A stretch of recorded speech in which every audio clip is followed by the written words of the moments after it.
با درود از استودیوی مرکزی رادیو آزادی، شما برنامه خبری 13 فوریه را تماشا دارید. قبل از آن که به خبر و گزارش رجوع کنیم، به سرخط موضوع امروز توجه نمایید. کارهای فهماندهی را نادرست فهمیدند. کمیته کاربوزنان میگوید حجاب زنان را نکشیده است، بلکه هدف ترغیبی لباسی ملی بود. ما تنها وقتی که ترغیبات میبریم همه وقت میگیم که رومالتون تاجیکانه بندید. او خودش را با گوگرد آتش زد. مقامات انتظامی ولایت سوغد قضیه جنجال برانگیزی زن سالخورده در ناحیه عینی را شهر داد. و اکنون واگن ها را هم نمیمانند. بیش از 100 واگن باری توجیکستان در ایستگاه های روی آهانی ترکمنستان درمانده است. کمیته زنان توجیکستان میگوید کارمندان آنها حجاب هیچ یک زن را از سرش نکشیدند. این موضوع امروز در نشست مطبوعاتی مطرح شد و مسئولان این نهاد گفتند سال گذشته 48 گروه کاری یک جایه با مقامات انتظامی ریدهای فهماندهی سر و لباس گذراندند. در پی این ریدها که در مناطق مختلف توجیکستان صورت گرفت، برخی زنان حجاب پوش شکایت کردند که از آنها طلب شده است روسریشان را نه به طرز حجاب بلکه به طرز ملی، یعنی از پشتی سر بندند. در این بین مسئولین کمیته زنان میگویند برخی در جامعه کارهای فهماندهی آنها را نادرست برداشت کردند.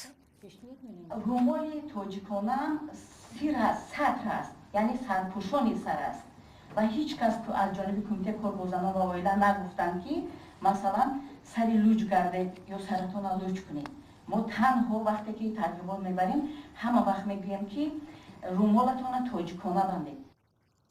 در همین حال ایدیگل قاسمزاده رئیس کمیته زنان در پاسخ به سوال آنکه تا کجا منع ورودی زنان سطرپوش به مؤسسه‌های دولتی قانونی می شود گفت دستور عمل لباس‌ها الکی تهیه شده است.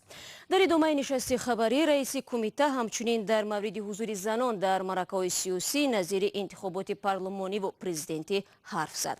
سروینوزی روح‌الله در همین باره گزارش می‌دهد. یک مسئول کمیته زنان و اویلای توجیکستان میگوید هیچ زن به خاطر احترام به پرزیدنت نباید نامزدی خود را به انتخابات قریب الوقوع پرزیدنتی پیشنهاد نماید. برای ما چی نمیرسد که در یک عرصه سیاست مثلا مبارزه بریم با یک پیشوایی که خودش علاقه مردم انتخاب کرده است ارزنده ترین است. سال آینده دوره دوم 7 ساله پرزیدنتی امامعلی رحمان به آخر میرسد. ایدیگل قاسمزاده رئیس کمیته کاربوزنان و اویلای توجیکستان هم درباره شانس نامزد شدن یک زن در انتخابات سال 2020 زیاد صحبت نکرد. دیدم میبرویم اگر شخصانی در حقیقت سزاوار باشه پیشنهاد می‌کنیم برای چی؟ این مقامدار دولتی با فرار از این سوال گفت تلاش میکنند در انتخابات پارلمانی از حساب زنان نامزد پیشنهاد کنند. محترم امامعلی رحمان شخصا خودشان سفارش دادن و من همچون رئیس کمیته که از حساب زنها نیز به نامزدی پیشنهاد نمودن. من وظیفه‌دار هستم و کوشش میکنم از حساب زنها به نامزدی و وکیلی در انتخابات برگزار گردیده پیشنهاد نمویم. مردم تاجیکستان 7 مراتب پرزیدنت انتخاب کرده است و فقط یک بار داوطلب این مقام زن شده است. آینی حال با نظر و حقوق شناسی تاجیک سال 2013 از جانب اتحاد نیروهای اصلاحات خواه پیشنهاد شد. برخی تحلیلگران هم میگویند هنوز جامعه مرد سالار تاجیک برای قبول زن به حیث رهبر در کرسی پرزیدنتی آماده نیست. میگوییم که تویشان دولت دموکراتی است و پگاه توانایی که مثلا این پرزیدنت خودش یک وظیفه بسیار مسئول است. یک نفر زن پرزیدنت شد داریم بر محل است. کارشناسان میگن هنوز فرهنگ سیاسی زنان در منطقه های گوناگون کشور به سطح ضروری نیست و جامعه نیز فکر میکند زن نمیتواند یک کشور را اداره کند. بعضی از آنها هم این را اعتراف میکنند. وکیل پارلمان شده میتواند اما پرزیدنت نه. اما برخی به زنان تاجیک باور دارند. میگه که اگر گویی که بیتوانم برا بکن که بیتوانم، اگر نتوانم برا بشین که نتوانی. من گمان میکنم که این گپ‌ها را پرستان در کار باید که قدرت و توانایی زن تاجیک را یک بار دیگر بینیم و شاهد شویم.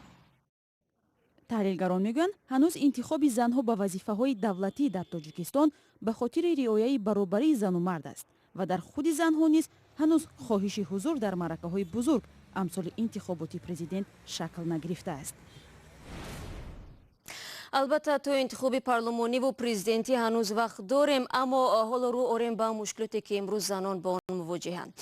رئیست وزارت کارهای داخلی در ولایت سوغد امروز در نشست خبری به قضیه پرماجرای خودسوزی زن سالخورده داخل کرد. این حادثه که در بازداشتگاه رخ داده بود باعث به برکناری 3 کارمند انتظامی شده بود.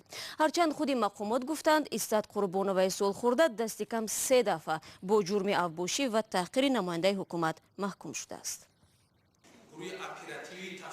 ریاست وزارت کارهای داخلی در ولایت سوغد حادثه پرسر و صدای سوختن یک زن 68 ساله را در بازداشتگاه میلیسه ناحیه عینی شرح داد. قدرت الله نظرزاده سردار این ریاست روز 12 فوریه گفت استاد قربانова زمان انتقال یافتنش به بازداشتگاه استرافشن با راه آتش زدن قصد جان خود کرده است. بدونیم در وقتی خچه بیمار گفت دکترها را فریاد کردن باید ما او را یک مرتبه باید ما از تشخیص میگذراندیم. در همون حالت تشخیص داشتن از کدوم اتاقی یک قطعی گیردن گرفتگی که خواست که خچه آتش زدن. استاد قربانова ادعا داشت که او را کارمندان میلیسه عینی 2 ینور حبس و شکنجه کردند. بالای اشکمم که من گریج من انمی اول زیر کردن من در چرزنی نکنید گریج مکفت اینا من ابالم سوار شدنه به اجازت من مادر 70 ساله من شرم داشتم. من حیا زیر کرد ازار من کشیدونه من همینجا پای من اکل زدن. استاد قربانова میگفت گویا این عمل را کارمندان میلیسه بعد از نپذیرفتن گناهش کردند و محض در همان تهخانه کرته‌اش در بدنش آتش گرفته است. چون او بعد سوزان دارو بیهوش شده بود نمیداند چرا آتش گرفت. یا سود من جیغ زند بدو بود که تو به من سنگسی دادم نکرده من هم تو یک بار برده من در ترمه سیر کرد همین روز به رسوندن من. مقامات میگویند استاد قربانова به غصب زمین گناهکار می شود.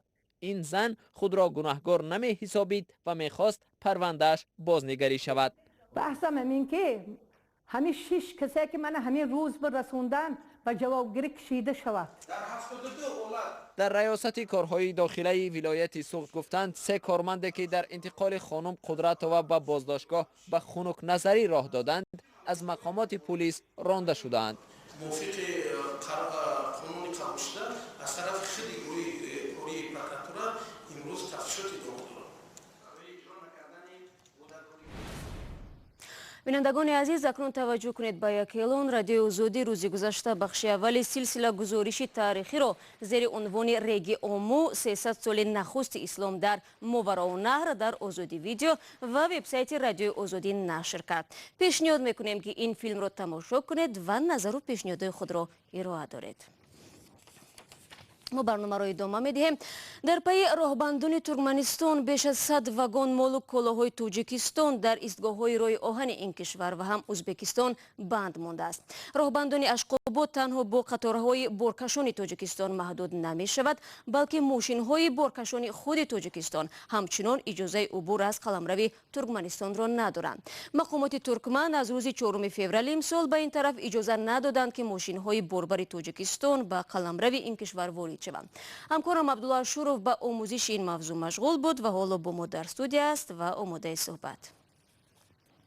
عبدالله سلام. خب نخست درباره این واگن ها بگو در کجا درماندند و در داخلش چه بارها دارد که باید به توجیکستان برد؟ سلام شهلا. بنابر سنده که روز 12 فوریه دسترسی رادیوی آزادی شد، بنابر قبول نکردن اداره راه آهنی ترکمنستان در 7 ایستگاه 108 واگن بارکشی تاجیکستان درمانده است. در این سند گفته می شود واگن ها در ایستگاه های راه آهن ترکمنباشی، سرخس، مری، تلی مرجان، امودریا و کلیف ایستادند. در داخل واگن ها مال و محصولات گوناگون نیازی مردم در تاجیکستان از جمله روغن پخته، قیام شیر، مواد سوزشواری و سنگ مرمر و کوکس یک اشیای خام ضروری شرکت آلومینیومی تاجیکستان تالکو بوده است. و این بار اول نیست که ترکمنستان به یگان شرح رسمی گذاشتن ماشین های بارکشان تاجیکستان را از قلمروش منع میکند و باید گفت که از 108 واگنی درمانده 29 واگن در داخلش کاکس دارد که باید به تاجیکستان برسد. این تنها شماره واگن هایی است که تا سنه 8 فوریه بنابر راهبندان ترکمنستان درماندند و شماره واگن ها روز به روز بیشتر می شود. در اداره راهی آهن تاجیکستان هم در صحبت با رادیو آزادی گفتند که واقعا این واگن ها در ترکمنستان هستند درماندند، ولی آنها از همتایان ترکمن خود در مورد سبب های این راهبندی تا هنوز پاسخ مشخصی نگرفتند. خب عبدالله، راهبندان ترکمنستان اینک بیش از 10 روز بازدید دارد. آیا جانب ترکمنستان در این باره شهری داده است که چرا چنین میکند؟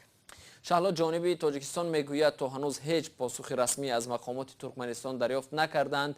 دیروز هم سراج‌الدین محریدین وزیر کارهای خارجه گفت در سطح‌های گوناگون به همتایان خود مراجعت کردند ولی تا به حال پاسخی نیست. وزیر گفت تاجیکستان و ترکمنستان عهدنامه شریکی استراتژی امضا کردند و نباید در فعالیت یکدیگر مانع ایجاد کنند. چون ترکمنستان درباره این لب وا نمی‌کند، تنها حدس و گمان‌ها وجود دارد که چی عامل‌ها باعث معرکه راهبندان شده می‌تواند.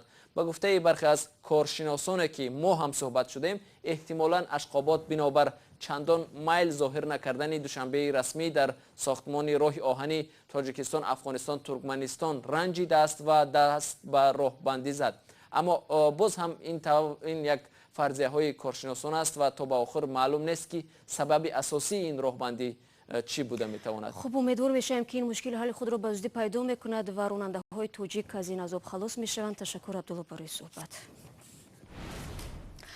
15 فوریه از بیرون آوردن ارتش شوروی از خاک افغانستان رسو 30 سال پر می شود. یک تعداد فراوان سربازان توجیک در هیئت ارتش شوروی در آن کشور خدمت کردند.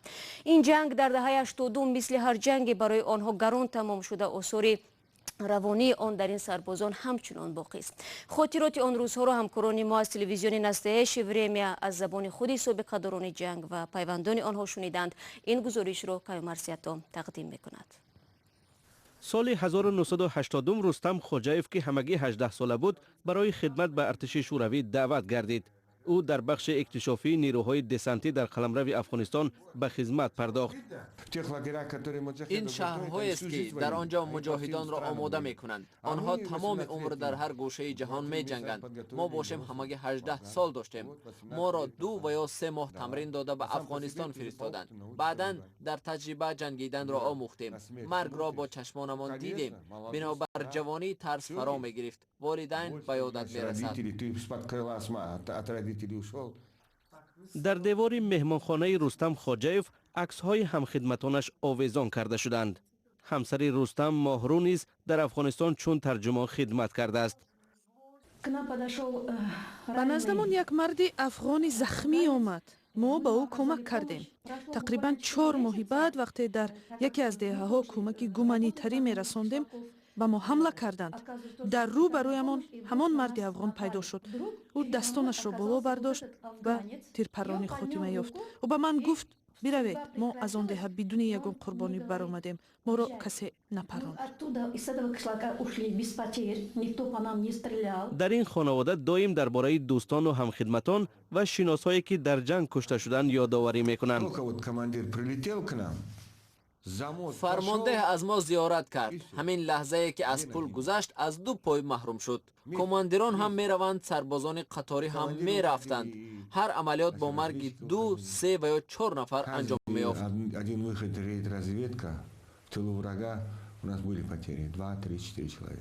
در سالهای مختلف 3 فرزند شکربای سعیدوف در افغانستان جنگ کردند. او تا به حال به اشک چشم لحظه گسیل آنها را به جنگ به یاد آوردن نمیتواند. گفتم 3 از آمد داد، یا تاکی مولگیت بردم بمیکشم. گفتم یادت آمد بردم و بینندگان عزیز، شکل مفصل این گزارش را شما میتوانید در آزادی ویدیو کانال ما در یوتیوب پیدا کنید. با امید دریافت خبرهای خوب برنامه امروز را پایان میبریم. شما تا نشر نوبتی برنامه خبری امکان دارید فردا صبح بر وقت نوید بامدادی را تماشا کنید. در این برابر آزادی ویدیو کانال ما در یوتیوب با نوار و گزارش‌های جالب دارد. وبسایت رادیوی آزادی www.azodi.org نیز در خدمت شماست. همچنین ما در شبکه‌های اجتماعی هم صفحه داریم. تا ملاقات فردا، خدا نگهدار هر یک شما عزیزان باشد.